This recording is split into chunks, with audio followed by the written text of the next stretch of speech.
Cyclic process PV curve केवल लिखिए केवल साइकिल का एरिया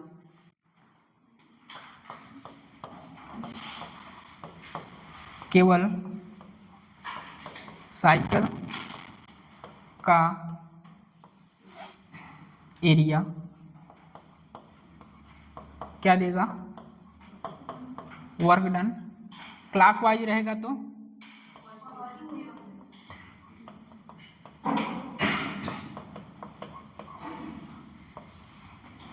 पहला ये लिखिए साइक्लिक प्रोसेस पीवी कर्व केवल साइकिल का एरिया वर्क डन देगा और क्लॉकवाइज रहेगा तो पॉजिटिव। वहीं नीचे लिख लीजिए एंटी क्लॉकवाइज रहेगा तो निगेटिव वर्क देगा। Clockwise positive, anti clockwise negative.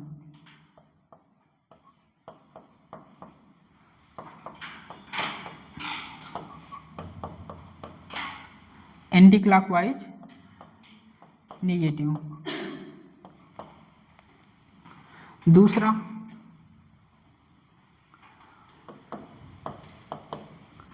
आपने क्या पढ़ा, आइसोबारिक प्रेशर कांस्टेंट रहता है। दूसरा यही पढ़े हैं ना।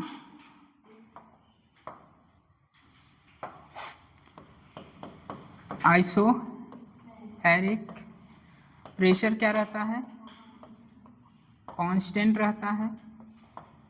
क्या होता है, work done equal to P V2 minus V1, work equal to N R T2 minus T1।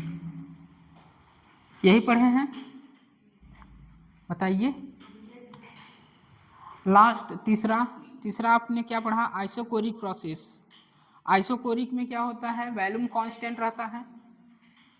जब भी रिवीजन करेंगे पूरा नहीं, आप ये 4 पॉइंट देखिए, आगे बढ़िए। लास्ट टाइम के लिए revision, fast revision.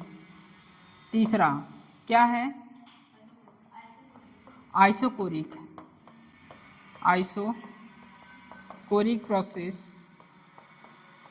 Isochoric process में क्या होता है, वॉल्यूम कांस्टेंट रहता है। वॉल्यूम कांस्टेंट रहता है तो बताइए वर्क कितना होगा, यहाँ 0।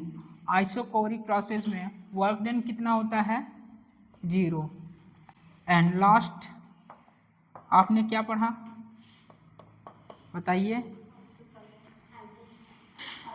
Isothermal process. और आइसोथर्मल में क्या होता है, टेम्परेचर कांस्टेंट रहता है। वहाँ वर्क डन कितना आता है, 2.303 nRT log V2/V1 या P1/P2। यही पढ़े हैं। Isothermal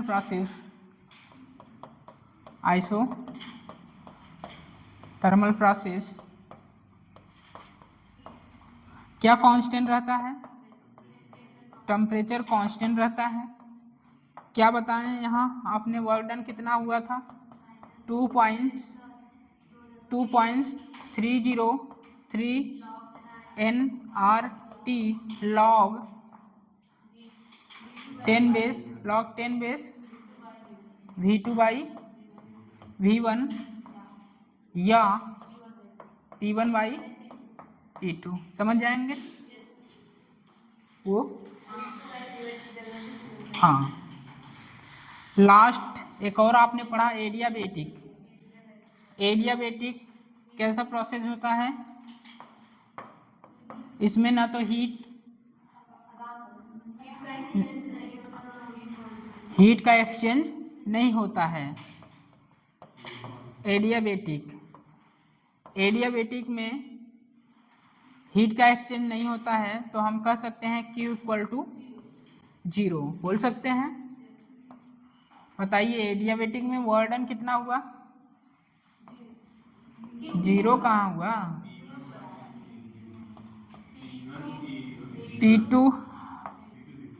P1/V1 minus P2/V2 by gamma -1। ये याद करेंगे। एक और है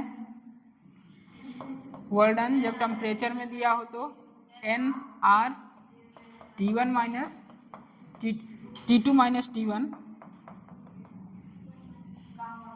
T2 minus T1 by gamma minus 1, ये नोट करेंगे।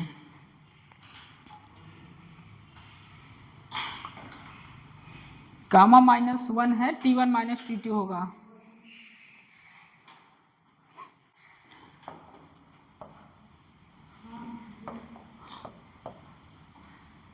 T1 minus T2 minus multiply किए हैं ना, वहाँ अगर देख लीजिएगा थोड़ा ध्यान से, वहाँ सही था, यहाँ नोट करिए। ये 4-5 पॉइंट है जो अभी तक आपने पढ़ा है थर्मो में, इसको ध्यान रखेंगे, फास्ट रिवीजन में बहुत काम देगा ये आपके। 4 पेज पढ़ने से अच्छा है 1 पेज पर सारी चीज़ें पढ़ लीजिए।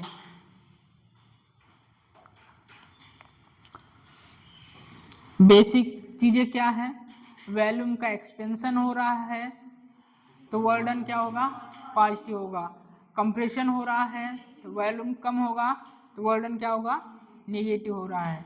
क्लॉकवाइज रहेगा तो वर्क डन पॉजिटिव रहेगा, एंटी क्लॉकवाइज रहेगा वर्क डन नेगेटिव रहेगा।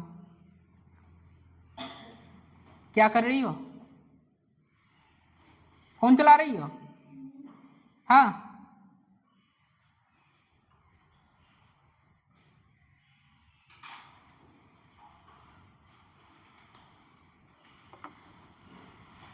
आइडियल गैस इक्वेशन हेडिंग डालिए।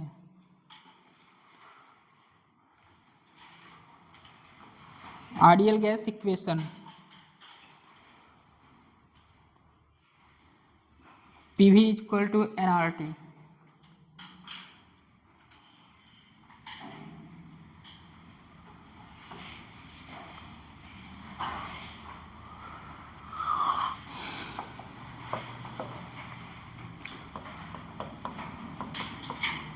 आइडियल गैस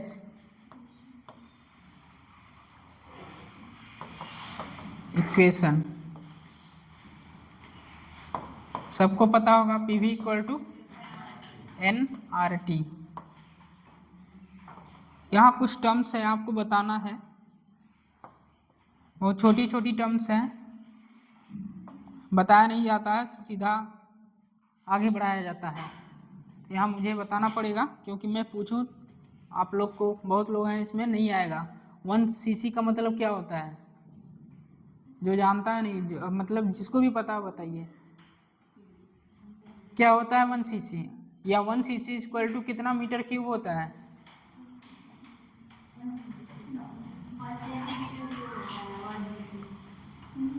तो ये सब टर्म्स मुझको बताना है, मुझे पता है बहुत लोग यहाँ नहीं पता है।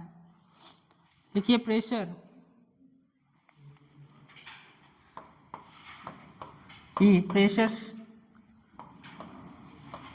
यहाँ P पावर नहीं है भैया, प्रेशर। और प्रेशर की यूनिट क्या होती है, क्या होती है? प्रेशर होता है force by area, newton metre square.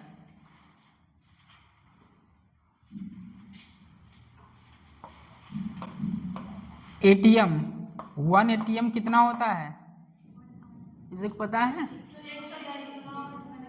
101 1.01 into 10⁵। हाँ,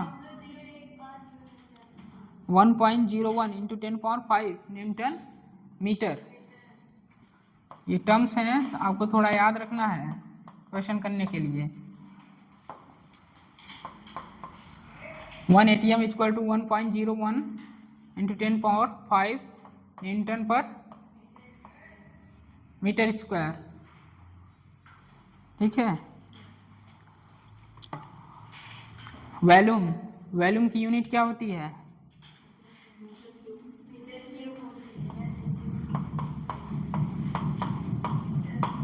volume metre cube.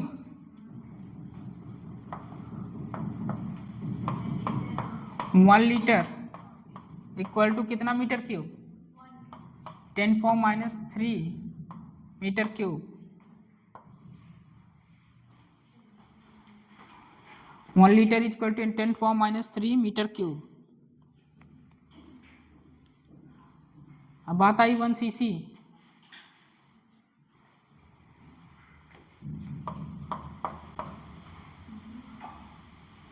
One cc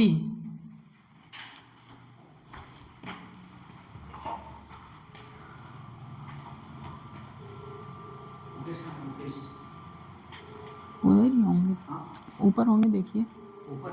हाँ।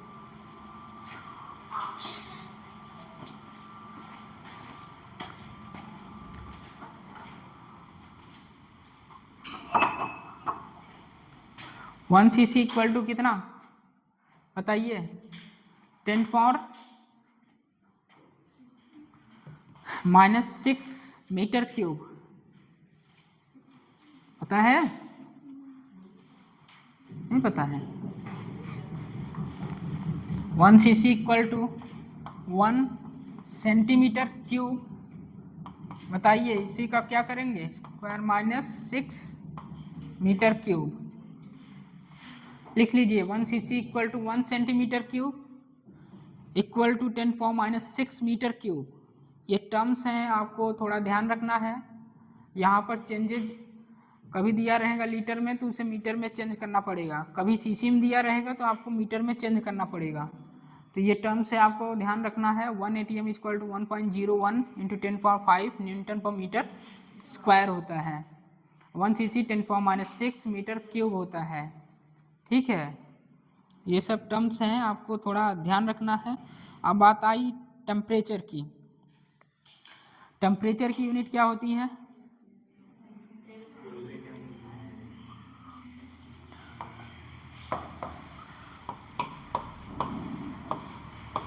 Temperature kelvin.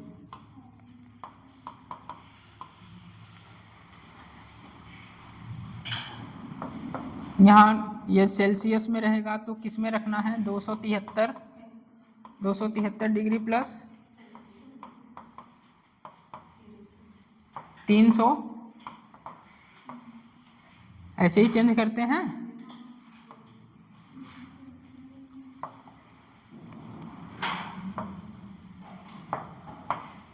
तीन 300 केल्विन।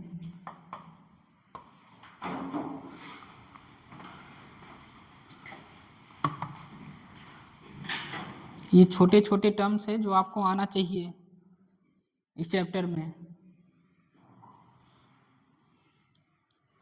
यदि डिग्री सेल्सियस में टेम्परेचर है उसे केल्विन में बदलने के लिए 273 ऐड करना पड़ता है।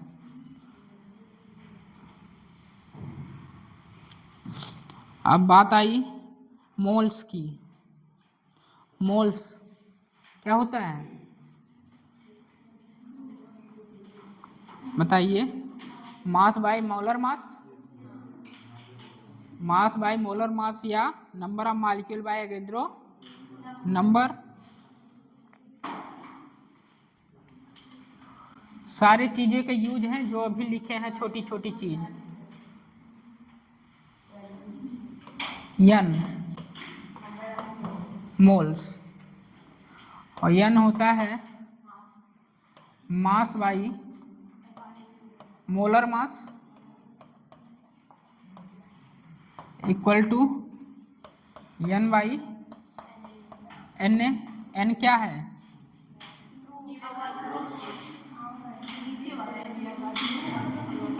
n बाई Na है। Na एवोगैड्रो नंबर है और n क्या है?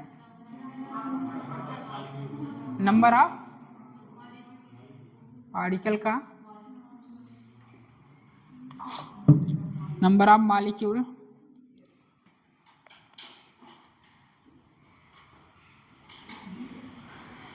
Number of molecule n। बहुत पढ़ के आए होंगे मोल्स में ये formula.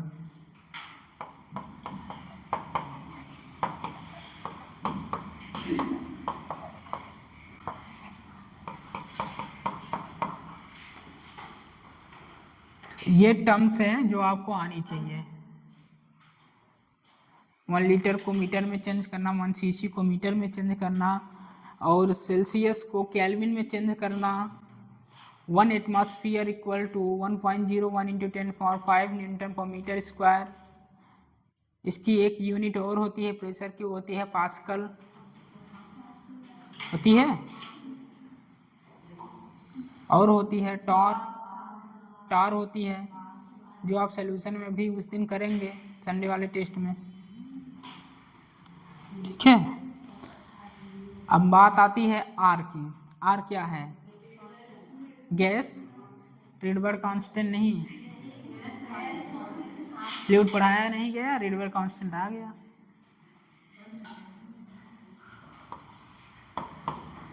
Gas constant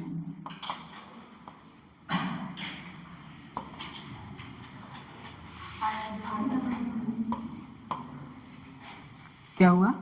atomic structure, हाँ, आर का अच्छा 8.314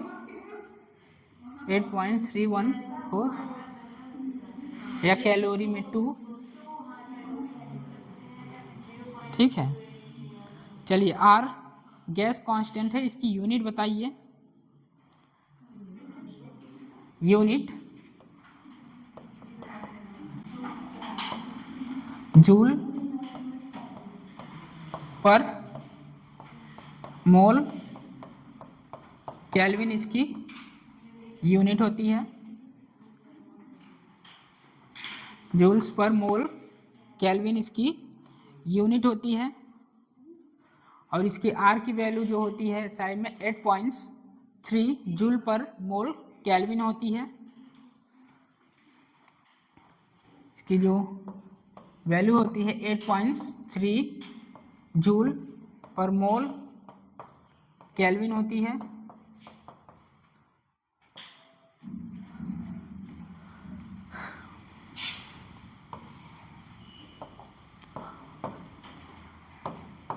P V equal to N R T, ideal gas equation बताइए। P V equal to N R T. N क्या है? नंबर ऑफ मोल्स, बताइए। एन की जगह मैं रखना स्टार्ट करता हूं, जो अभी लिखा क्या हूं, number of molecules by Avogadro number लिखिए। P V equal to number of molecule by N A R T. P V equal to बताइए N K T.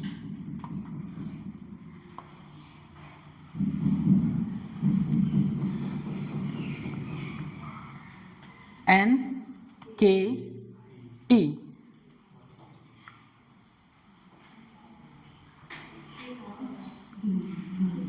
K Boltzmann constant है के।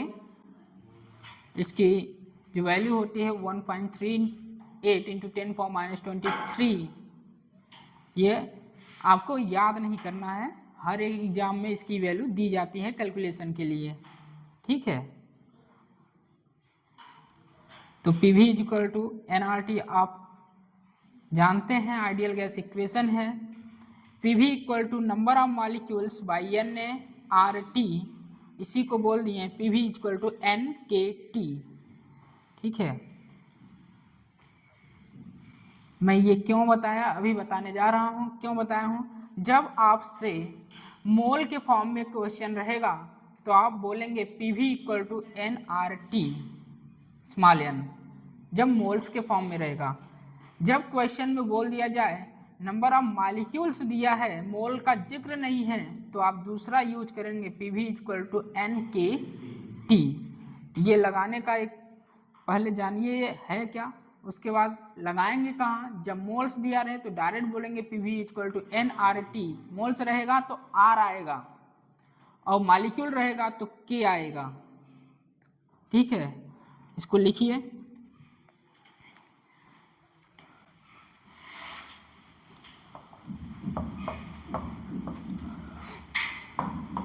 PV equal to nRT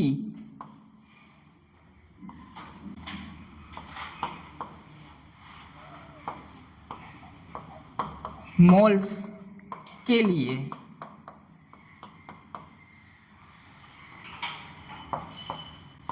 PV equal to NKT molecules के लिए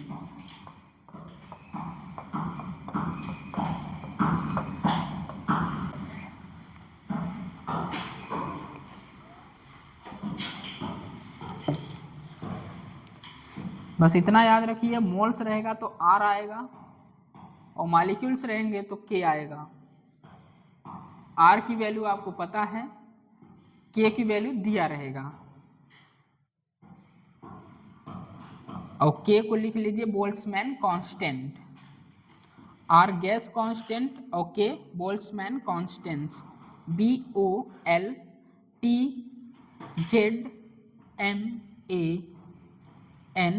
BOLTZMAN' constant, Boltzmann constant.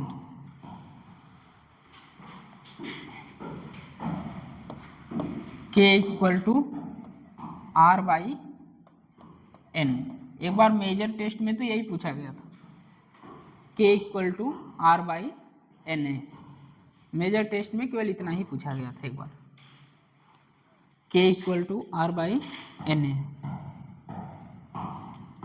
चलिए heading डालिए अब, degree of freedom.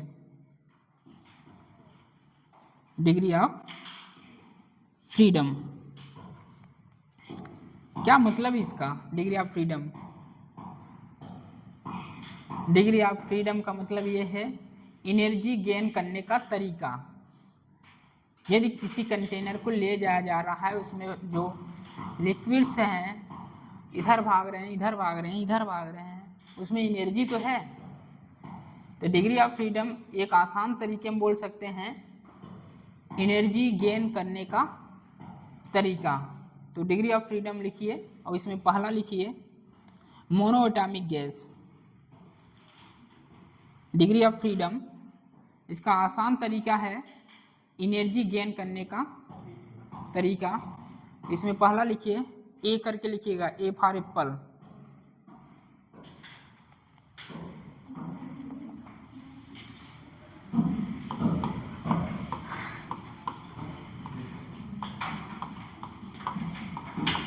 Degree of freedom F से denote करते हैं। पहला इसमें लिखिएगा मोनोटॉमिक गैसेस।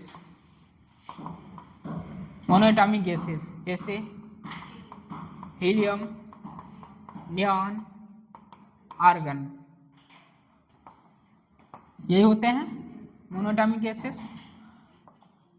मान लीजिए किसी कंटेनर को ले जाया जा रहा है तो उसमें जो लिक्विड या पार्टिकल्स हैं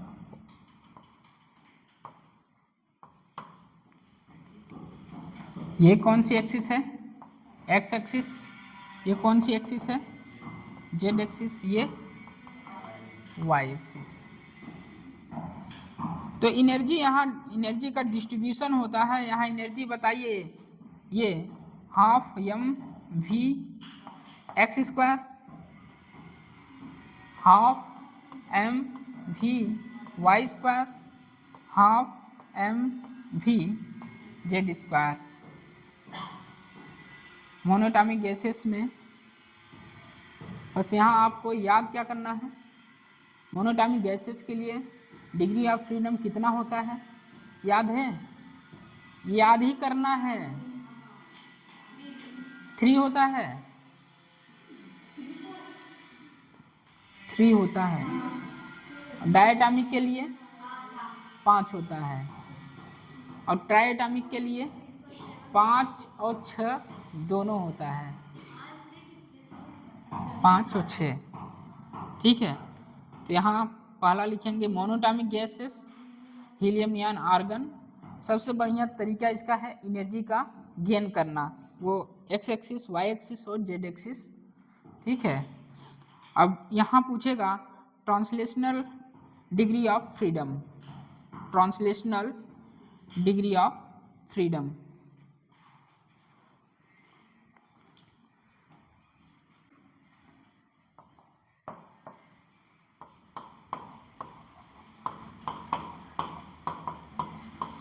translational degree of freedom, translational degree of freedom कितना है? 3। और यहाँ रोटेशनल भी आता है, बट रोटेशनल यहाँ नहीं है। रोटेशनल डिग्री ऑफ फ्रीडम कितना? 0। कहने का मतलब इस एक्सिस पर मोमेंट ऑफ इनर्शिया क्या होगी? एक्स एक्सिस पर, एक्स मतलब किसी एक्सिस के अलोंग मोमेंट ऑफ इनर्शिया निकालना है तो 0 ही होगा। तो एक्स एक्सिस का लेंगे क्या होगा? 0। वाई का लेंगे भी 0, जेड का लेंगे। तो रोटेशनल डिग्री ऑफ फ्रीडम यहाँ 0 होती है, ट्रांसलेशनल डिग्री ऑफ फ्रीडम 3 होता है। तो सीधा याद रखेंगे मोनोएटॉमिक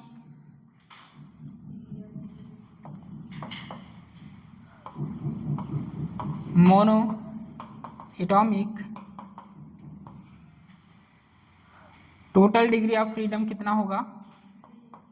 3 + 0 3। तो सीधा मोनोएटॉमिक में लिखेंगे डिग्री ऑफ फ्रीडम 3, ये लिखेंगे। इसके बाद ये मोनोएटॉमिक गैस में डिग्री ऑफ फ्रीडम कितनी होती है?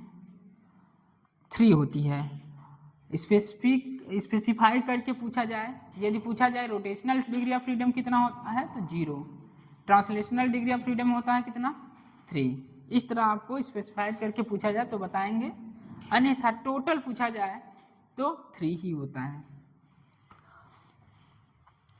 और एक और होता है वाइब्रेशनल डिग्री ऑफ फ्रीडम, जो कि अपने सिलेबस में नहीं है, ना तो जेई वाले सिलेबस में है। ये कब होता है? जब हाई टेम्परेचर दिया जाता है तब आता है डिग्री ऑफ फ्रीडम। ये अपने सिलेबस में नहीं है, नोट करके लिख लीजिए। A low temperature vibrational degree of freedom active नहीं होती है।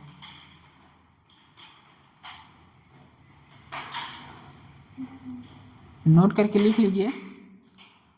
अ लो टेम्परेचर, मान लीजिए कभी स्टेटमेंट आ गया तो a low temperature vibrational degree of freedom active नहीं होती है। ये कब एक्टिव होती है? हाई टेम्परेचर पर, और अपने सिलेबस में नहीं है। 3 प्रकार की डिग्री ऑफ फ्रीडम होती है, ट्रांसलेशनल, रोटेशनल और वाइब्रेशनल। वाइब्रेशनल अपने सिलेबस में नहीं है, बस छोटा सा लिख के इसे बाइंड अप कर दीजिए। A low temperature vibrational degree of freedom active नहीं होती है। दूसरा लिखिए डायटोमिक। डायटोमिक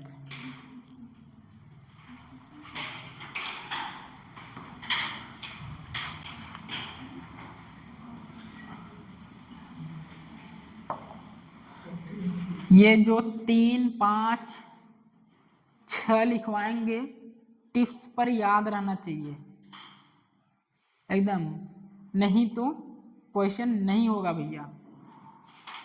याद करने का तरीका भी बताएंगे अभी।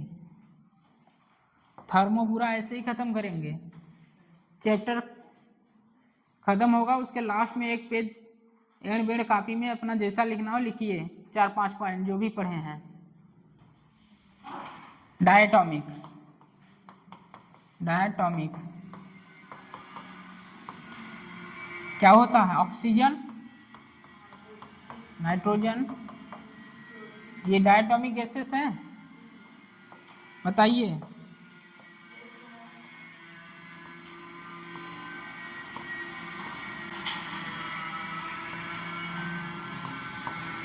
X axis, Y axis, Z. बताइए यहाँ translational degree of freedom,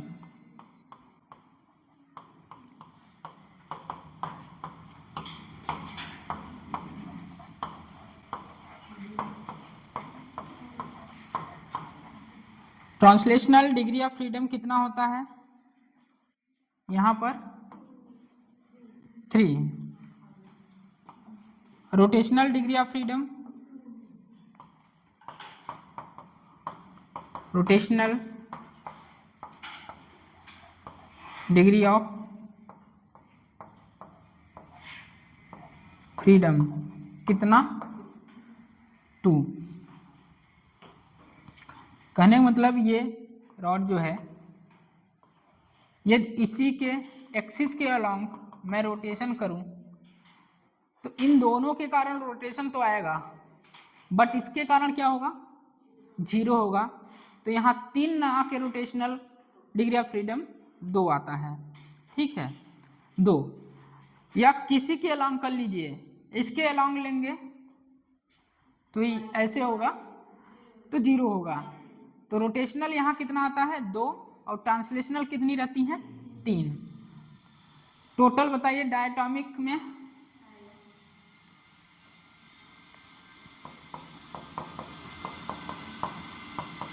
diatomic degree of freedom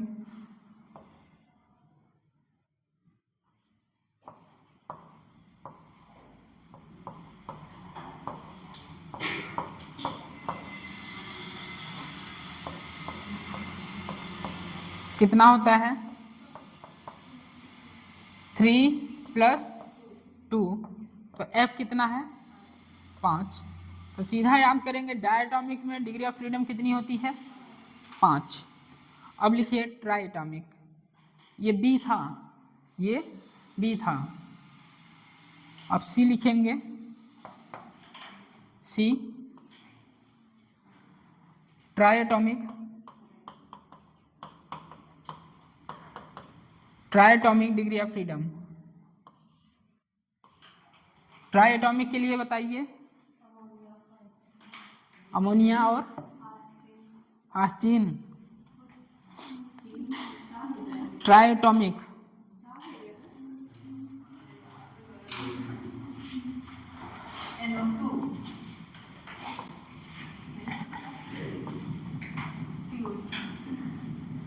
CO2 NO2, CO2 होता है लीनियर होता है, जिसकी जो आती है डिग्री ऑफ फ्रीडम 5, ठीक है। और नॉन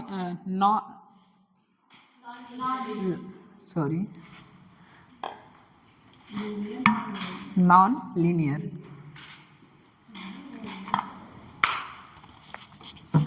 क्या बोल रहे हैं आज, लीनियर और नॉन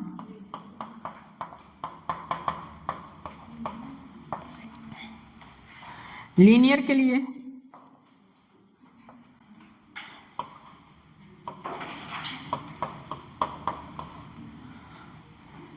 यहाँ डिग्री ऑफ फ्रीडम जो आती है लीनियर के लिए degree of freedom 5, non linear के लिए डिग्री ऑफ फ्रीडम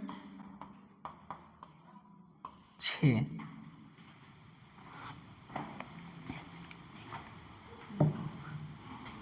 क्या हुआ इसमें ट्रांसलेशनल 3 होता है, रोटेशनल 3 होता है नॉन लीनियर में, और लीनियर में ट्रांसलेशनल 3 होता है, रोटेशनल 2 होता है। ये CO2 है भैया, CO2 है।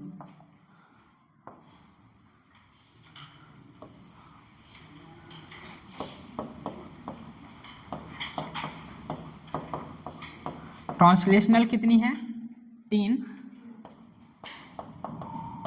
रोटेशनल कितनी है 2। Translational degree of freedom, rotational degree of freedom 2। यहाँ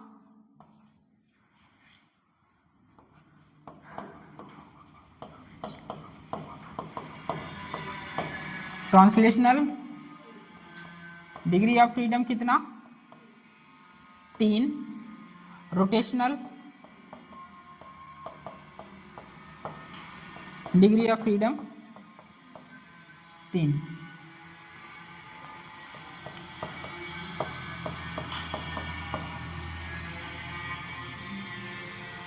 क्या डायरेक्ट लिखे थे इसलिए कह रहे थे? 6 लिख दिए 5 लिख दिए बस हो गया।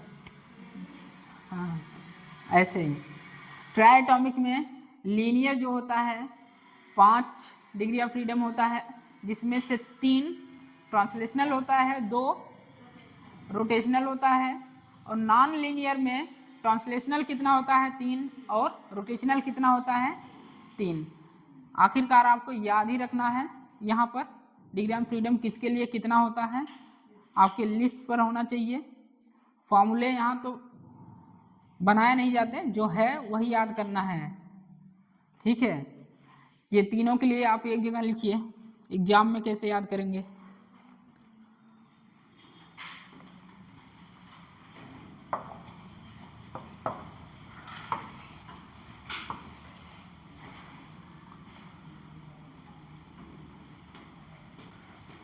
पहला मोनोएटॉमिक, मोनोएटॉमिक के लिए F कितना होता है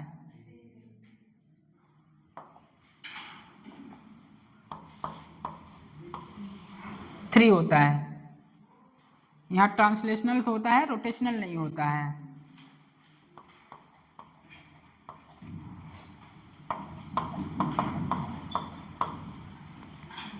ट्रांसलेशनल होता है, रोटेशनल नहीं होता है।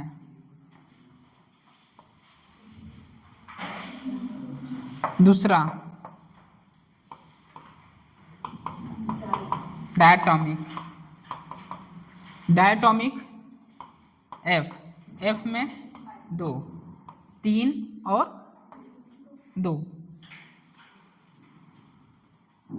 टोटल कितना 5।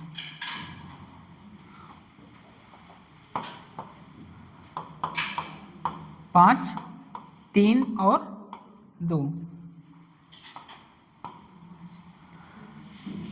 ये ट्रांसलेशनल, ये रोटेशनल।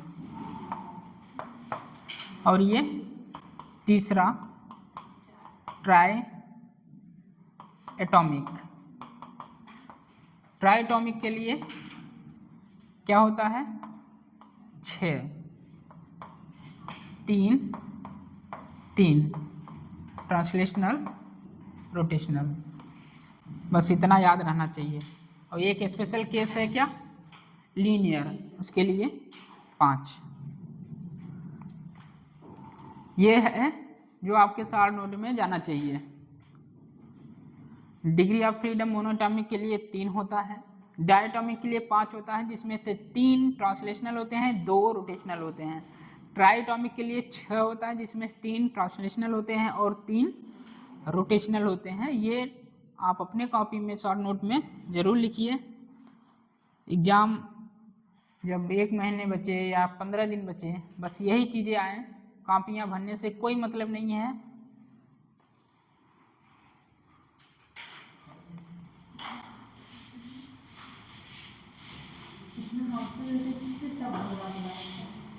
तभी तो बोलते हैं शॉर्ट नोट कई बार पढ़ लो तब भी भूल जाओगे। क्यों भूलोगे?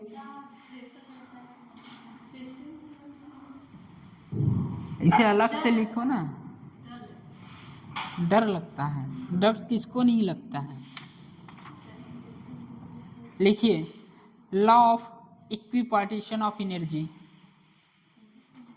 Law of equipartition of energy, law of equipartition of energy.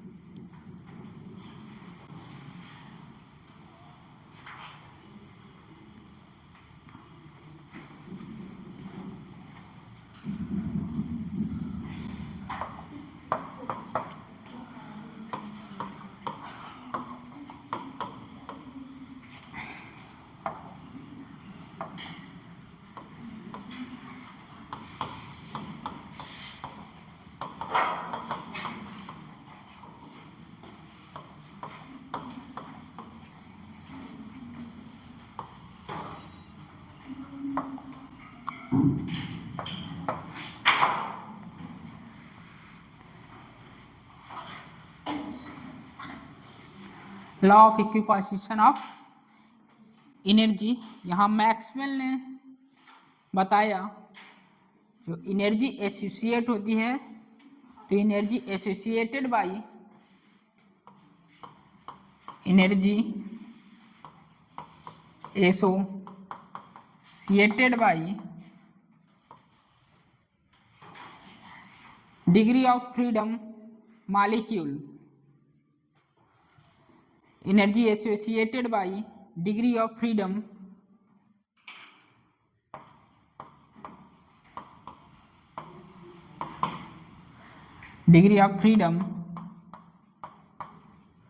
Molecule equal to 1/2, याद है किसी को, K T, half K T. Maxwell ने बताया यहाँ जो एनर्जी एसोसिएट होती है, energy associated by degree of freedom molecule equal to 1/2 के टी, इतनी एनर्जी एसोसिएट होती है। Energy associated by degree of freedom molecule 1/2 kT।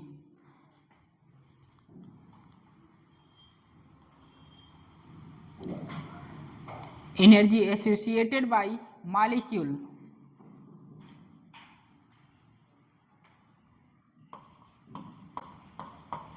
Energy associated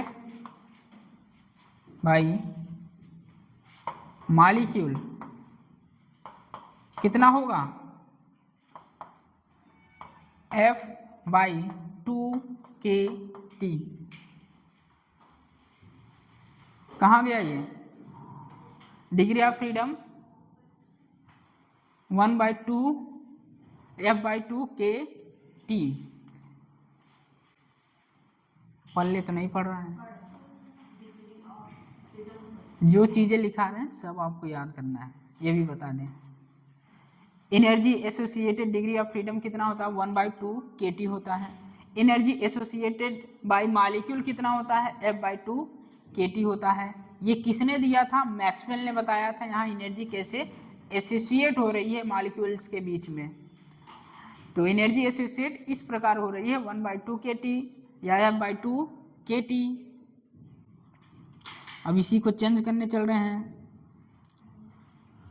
average kinetic energy associated कितना होगा,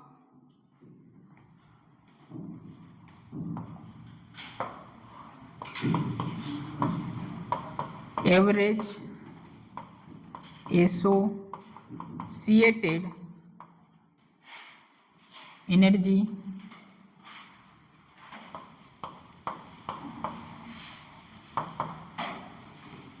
F/2 NkT।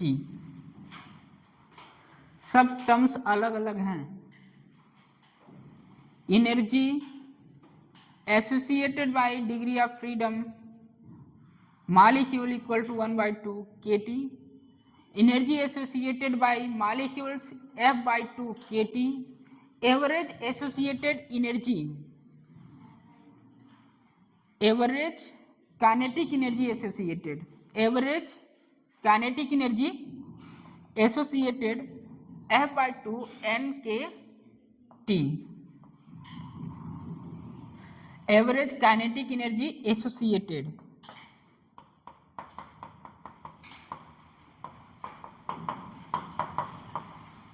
Average kinetic energy associated कितनी होती है, F/2 NkT। और इसी को बोलते हैं internal energy of ideal gas, इसी को बोलते हैं internal energy of ideal gas. Average kinetic energy associate कितनी होती है, F/2 NkT। इसी को बोलते हैं internal energy of ideal gas, इसी को बोलते हैं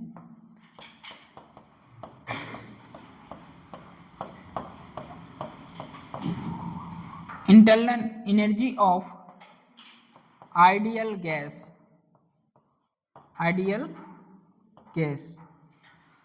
तो तीन टर्म्स आए आपके पास, जहां एवरेज लग जाए वो ही क्या है, internal energy of ideal gas F/2 NkT। इतना लिखिए, हो चुका होगा, साथ साथ तो लिख ही रहे हैं। चलिए, W = F/2 NkT।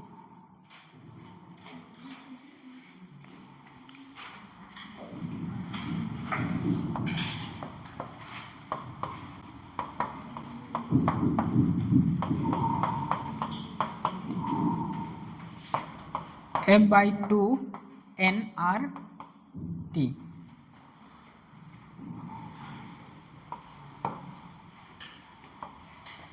जब मोल्स रहे तब क्या लगाना है, जब मॉलिक्यूल्स रहे तब क्या लगाना है।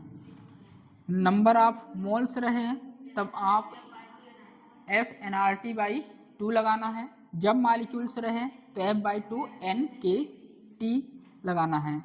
नोट करिए इसको और पैक कर दीजिए।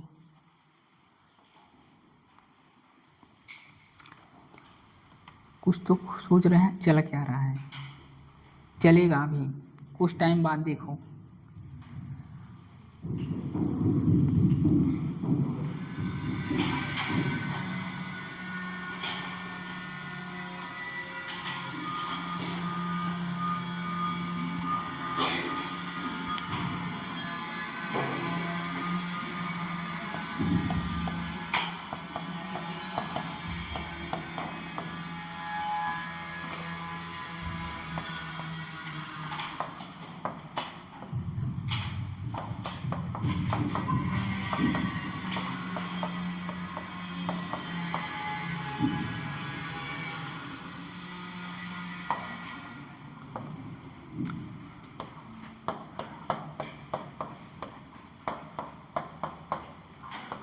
At temperature T1 internal energy बताएंगे,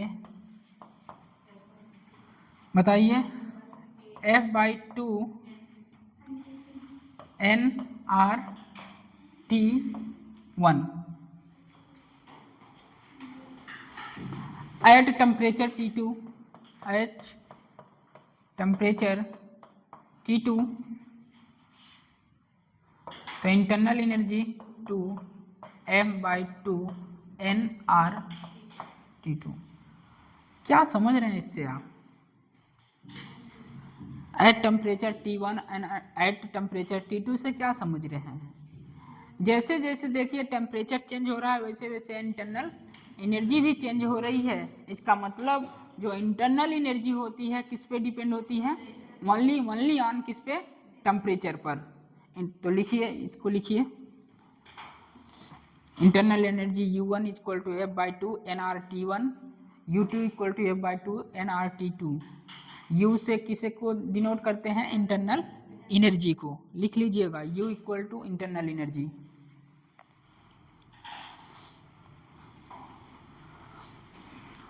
तो चेंज मैं पूछूं तो चेंज बताएंगे आप, बताइए change. Delta U = U2 - U1, ये हो जाएगा F/2 nRT2 minus F/2 nRT1, यही तो इंटरनल एनर्जी हो जाएगी आपकी F/2 nRT2 माइनस T1, जो आपको ध्यान रखना है, याद रखना है।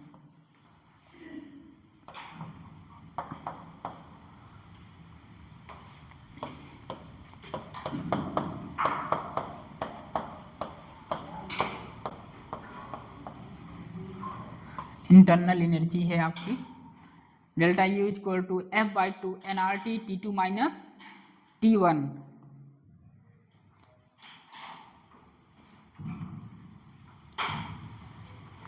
Delta U = F/2 nRT T2 minus T1।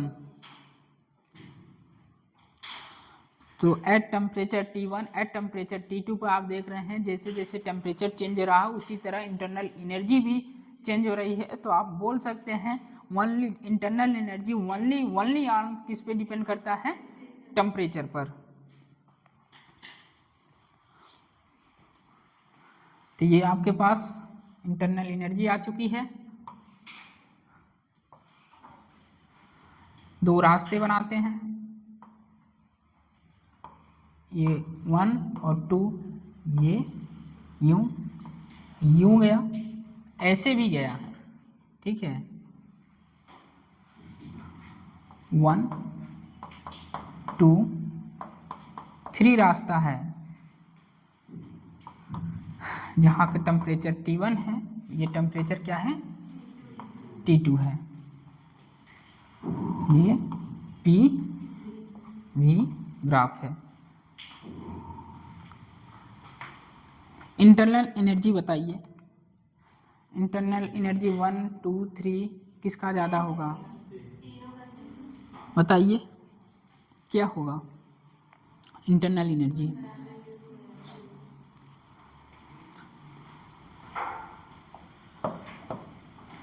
यहाँ internal energy U1, internal energy U2, internal energy U3, तीनों जगह का सेम होगा। क्यों? क्योंकि ये क्या है, temperature dependent, initial temperature final temperature, path dependent नहीं है। तो लिखिए delta U1 equal to delta U2 equal to delta U3, इसको बनाइए और लिखिए। हाँ,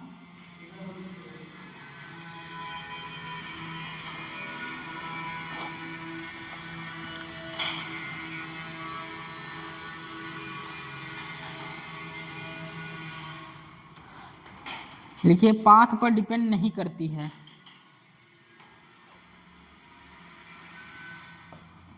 internal energy 1 equal to internal energy 2 equal to internal energy 3, path पर डिपेंड्स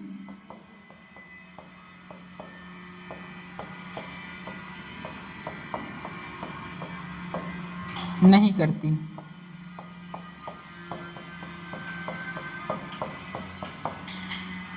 इंटरनल एनर्जी पाथ पर डिपेंड्स नहीं करती, does not depends on path. Internal energy path पर डिपेंड्स नहीं करती है। इक्वल लगाइएगा, कहीं पर ग्रेटर देन मत लगा दीजिएगा, ठीक है।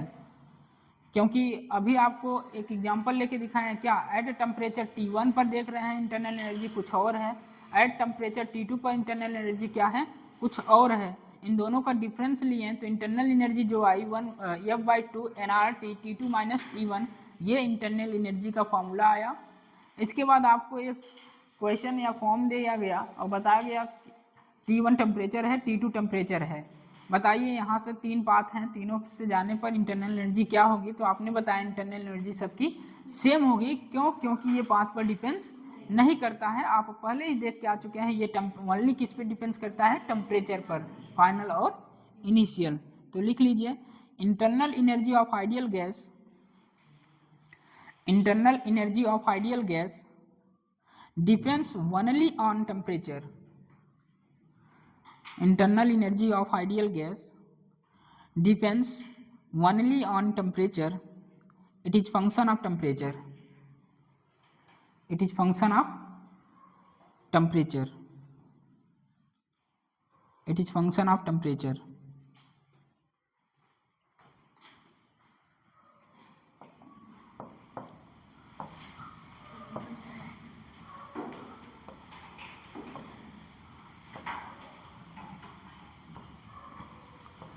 यहाँ से यहाँ तक चलें तो वर्क कितना होगा, यहाँ से यहाँ तक चलेंगे वर्क कितना होगा, यहाँ से यहाँ तक चलेंगे तो वर्क कितना होगा,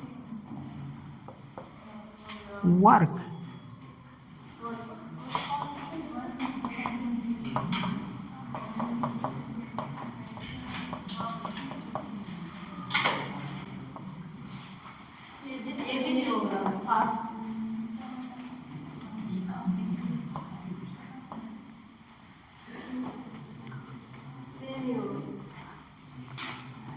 इंटरनल एनर्जी सेम आई, तो इसीलिए मैं लगे हाथ इसको भी हम कहा चट मंगनी पट ब्याह करवा दें इसका भी।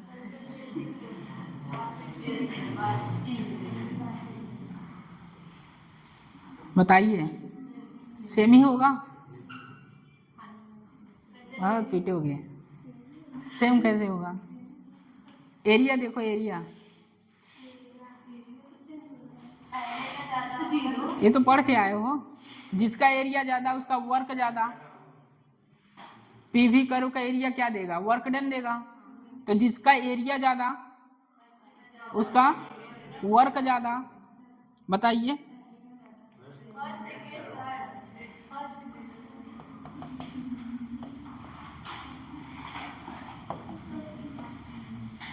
कुछ मत सोचो अभी, बस इतना सोचो यहां से यहां तक इसकी एरिया ज्यादा है कम है? इसकी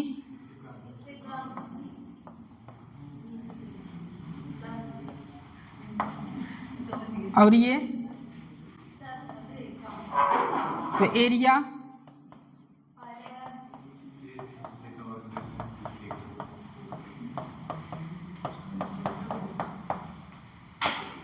तो क्या लिखेंगे यहाँ?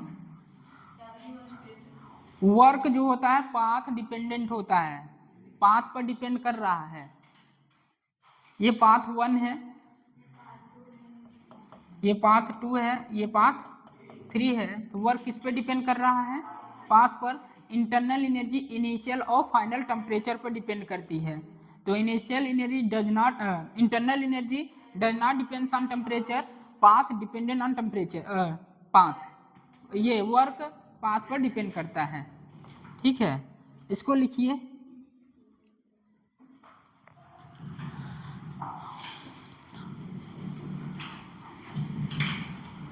तो यहाँ बोल सकते हैं W1 is not equal to W2 not equal to W3। Work done तीनों एक दूसरे के इक्वल नहीं हैं। क्यों? Work done by gas path पर डिपेंड करता है।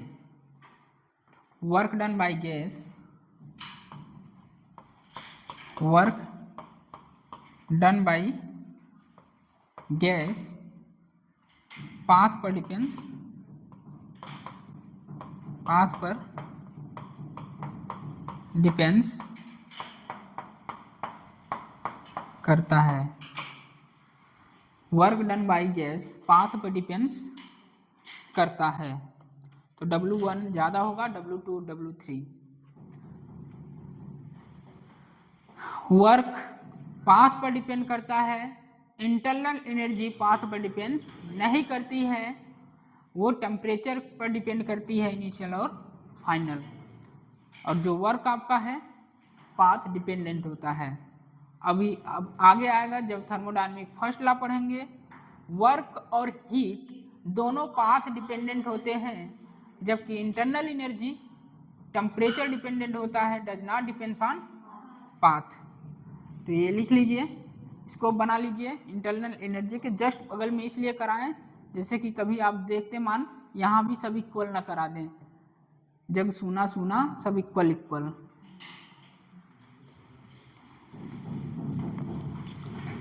लिखिए specific heat capacity, specific heat capacity. शेष 12 मिनट क्लास छूट जाएगी।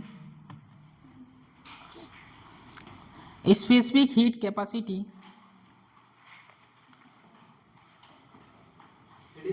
हाँ हेडिंग है, मैं बोलने वाला था। जब अभिषेक जी पानी गर्म करते हैं तो उनके लिए हीट की आवश्यकता पड़ती है, तो वो होता है Q equal to MS delta T।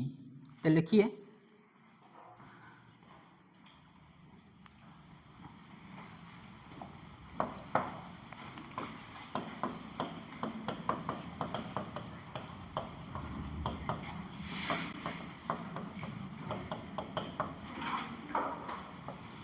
Specific heat capacity solid और लिक्विड गैस। क्या तीनों के लिए एक ही लेंगे? Solid, liquid. गर्म करते हैं तो आपने पढ़ा होगा ms डेल्टा T, ये पढ़े हैं, या ms डेल्टा थीटा, बताइए। तो S इक्वल टू हो जाएगा Q by M delta T। Unit बताएंगे?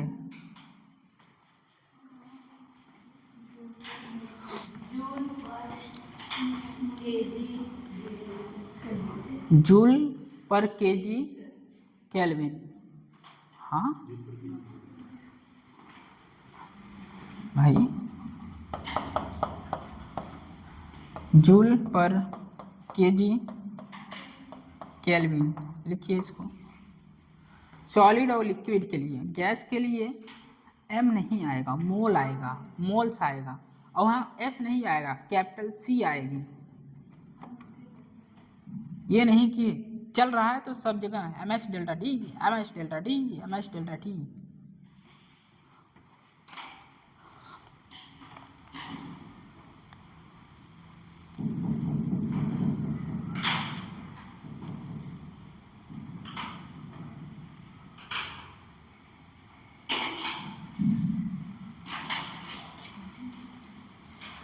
तो यूनिट हो जाएगा जूल पर केल्विन केजी।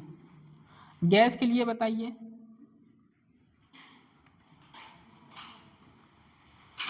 गैस के लिए Q equal to NC delta T। ये सॉलिड और लिक्विड के लिए है। गैस, गैस के लिए क्या हो जाएगा? Q is equal to NC delta T। N लिख लीजिए मोल है, C heat, C molar specific heat है, C मोलर स्पेसिफिक हीट, ये मोल है, ये जो है मोलर इस पे हीट है। स्पेसिफिक हीट कैपेसिटी अलग, मोलर स्पेसिफिक हीट अलग, ठीक है।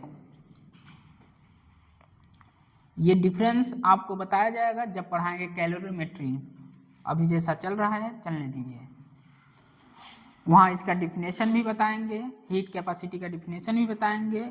1 किलोग्राम 1 डिग्री सेंटीग्रेड बढ़ाने के लिए कितनी एनर्जी की आवश्यकता, हीट की आवश्यकता पड़ी, उसे क्या बोलते हैं, हीट कैपेसिटी। ये सब आपको बताया जाएगा वहाँ। यहाँ जैसे चल रहा है चलने दीजिए।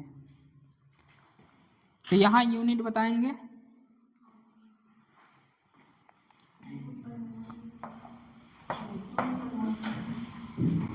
C equal to Q by N delta T। तो यहाँ यूनिट हो जाएगी जूल पर मोल केल्विन।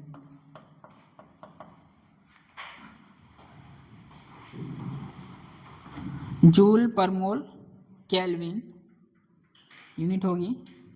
लिखिए अब, specific heat of guys have infinite value. Specific heat of gas, gases के लिए जो स्पेसिफिक हीट की वैल्यू होती है वो इनफाइनाइट होती है। Specific heat of guys have infinite value, क्योंकि ये प्रोसेस डिपेंडेंट होता है स्पेसिफिक हीट। तो लिखिए, specific heat of guys have infinite value. Specific heat of gases of infinite value, क्यों? क्योंकि ये क्या होता है, प्रोसेस डिपेंडेंट होता है, प्रोसेस डिपेंडेंट प्रोसेस होता है।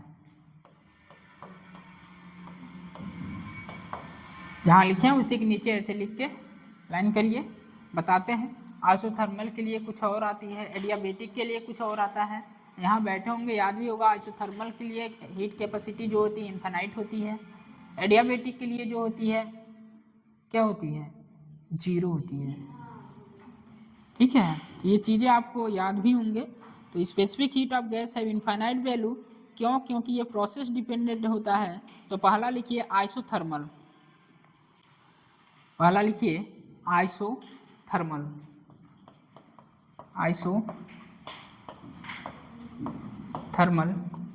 आइसोथर्मल के लिए टेम्परेचर क्या होता है, कांस्टेंट होता है, और यहाँ जो मोलर हीट कैपेसिटी आती है C इक्वल टू इनफाइनाइट। कैसे आता है ये भी देख लीजिए। टेम्परेचर क्या होता है, कांस्टेंट होता है, टेम्परेचर कांस्टेंट होता है तो डेल्टा टी क्या हो जाएगा, 0।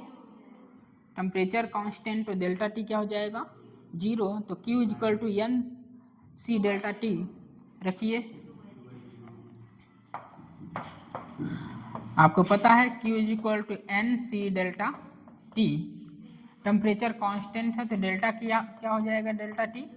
आइसोथर्मल के लिए डेल्टा टी 0, तो ये Q बाई क्या आ जाएगा, 0, और ये C, तो ये हो जाएगा क्या,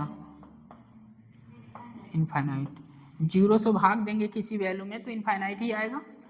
तो मोटा मोटा याद रखेंगे, आइसोथर्मल प्रोसेस के लिए जो मोलर हीट कैपेसिटी होती है क्या होती है, इनफाइनाइट होती है। आइए एडियाबेटिक में देखते हैं। ये रहा isothermal process, temperature constant, temperature difference जो होगा क्या होगा, 0। तो हीट के मोलर हीट कैपेसिटी क्या आएगी, इनफाइनाइट।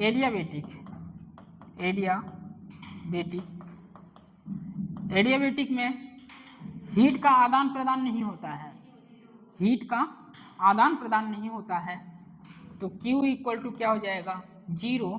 तो Q इक्वल टू होता है एन सी डेल्टा टी, तो 0 by N delta T equal to C, तो C इक्वल टू क्या आएगा, 0। ये सब आपको पता रहनी चाहिए चीज़ें। आइसोथर्मल के लिए मोलर हीट कैपेसिटी क्या होती है, इनफाइनाइट होती है, और एडियाबेटिक के लिए मोलर हीट कैपेसिटी कितनी होती है, 0 होती है। ये टर्म्स आपको याद रहना चाहिए, ये चीज़ें आपको याद रहनी चाहिए।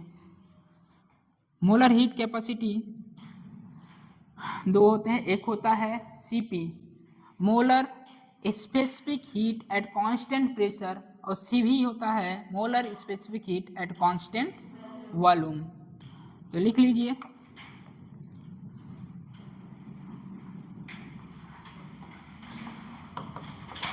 और एडियाबेटिक के लिए ये 0 होता है। Cp और Cv,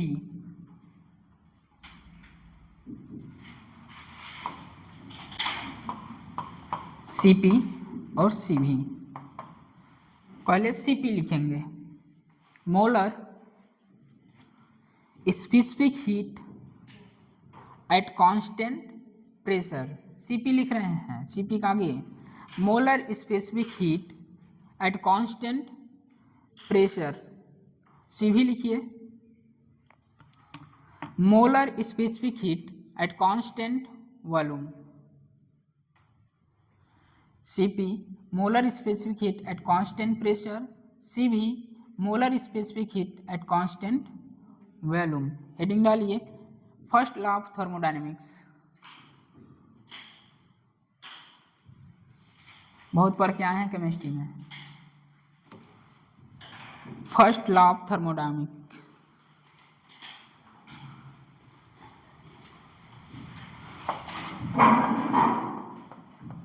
float, first law of thermodynamics क्या होता है, delta Q equal to U plus W, delta W बस।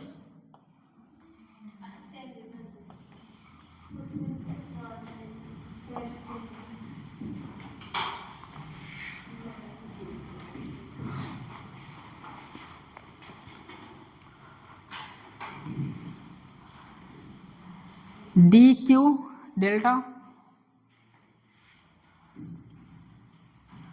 केमिस्ट्री में क्या पढ़े हैं? हाँ,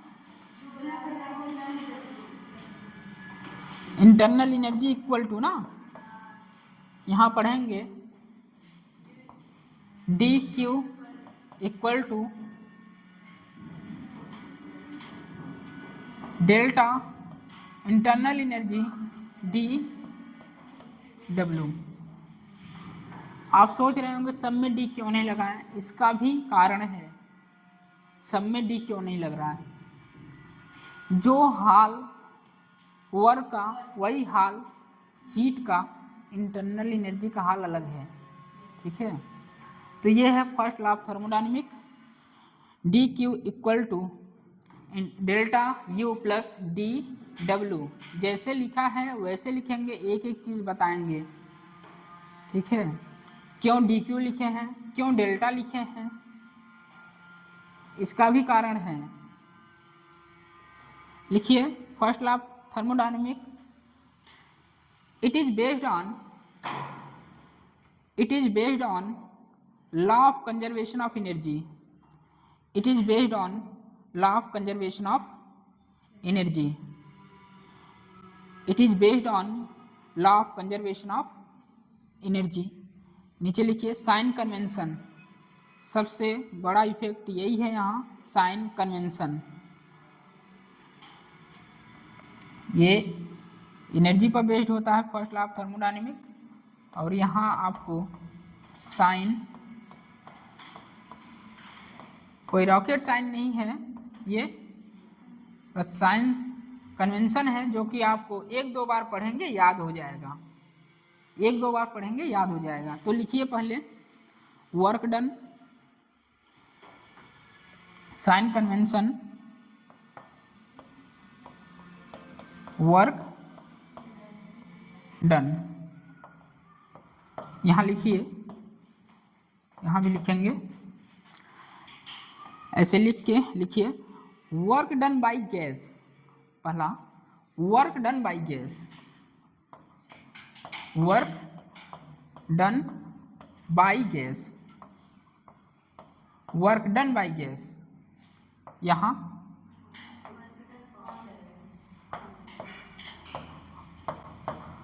work done on the gas. Chemistry भी ऐसे पढ़ते होंगे। पहला है work done by the gas और दूसरा है work done on the gas. Work done by the gas positive work, W क्या होगा? पॉजिटिव होगा। किस में? ऑन द गैस में। ये चीजें साइन कन्वेंशन आपको याद रखना है, ये बहुत इंपॉर्टेंट है। बिना इसके आप फार्मूला सबको याद है, Q is equal to internal energy plus work, सबको याद रहता है। साइन कन्वेंशन मस्ट है। यहाँ लिखिए इंटरनल एनर्जी, वर्क डन हुआ, इंटरनल एनर्जी, तीन टर्म्स है ना, Q is equal to internal energy plus W, तो वर्क डन हुआ। अब लिखिए इंटरनल एनर्जी,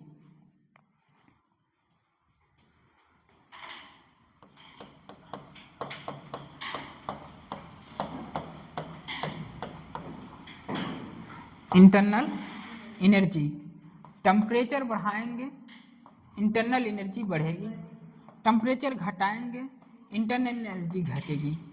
और क्या होता है internal energy? F/2 NR T2 minus T1 internal energy लिखिए। तीन टर्म्स है यहाँ, तीनों लिखा रहे हैं।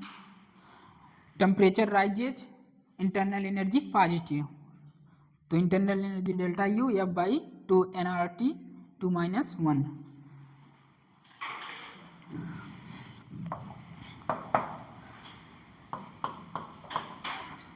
टेम्परेचर राइजेज, तो इंटरनल एनर्जी क्या होगी? Positive. Internal energy temperature rises, internal energy positive. Temperature बढ़ाएंगे इंटरनल एनर्जी बढ़ेगी, टेम्परेचर घटाएंगे इंटरनल एनर्जी घटेगी। ये फॉर्मूला होता है, क्योंकि internal energy only on depends on temperature. अब बात लास्ट जो इस फार्मूले में टर्म्स है, heat. Heat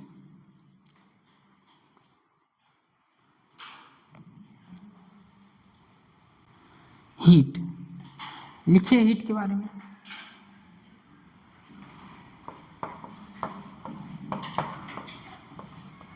heat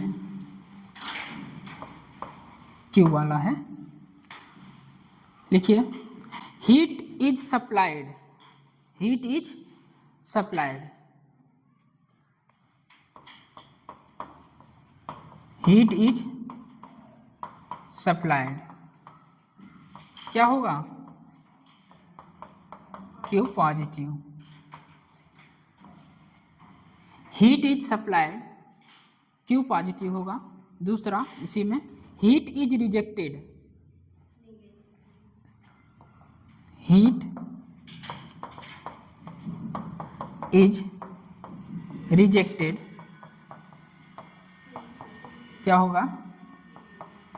negative.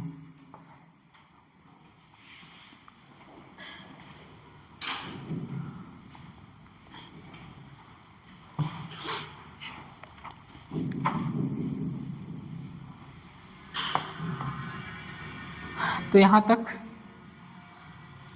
Theory सब खत्म हो चुका है। कल क्वेश्चन चलेगा। ये जो सारी चीज़ें आप पढ़े हैं रिवीजन करके आइएगा, कहाँ किसको कब अप्लाई करना है वो बताएंगे।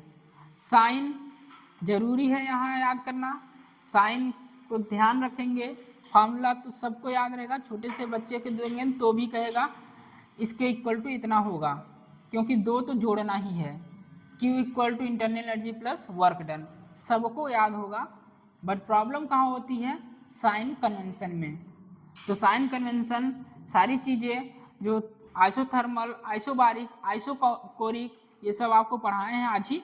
तो आप कल ये सब रिवीजन करके बैठेंगे तभी क्वेश्चन कर पाएंगे, और कल क्वेश्चन वाला दिन है। ठीक है, ग्राफ पे कैसे क्वेश्चन आए हैं, रिसेंट में क्वेश्चन ट्रेंडिंग कैसे चल रही है क्वेश्चन की, सब बताएंगे। बट ये सब जितना पढ़ाया गया आज तक पूरा पहले रिवाइज करके आएंगे तभी समझ में आएगा। तो क्लास ओवर हो चुकी है, जा सकते हैं आप।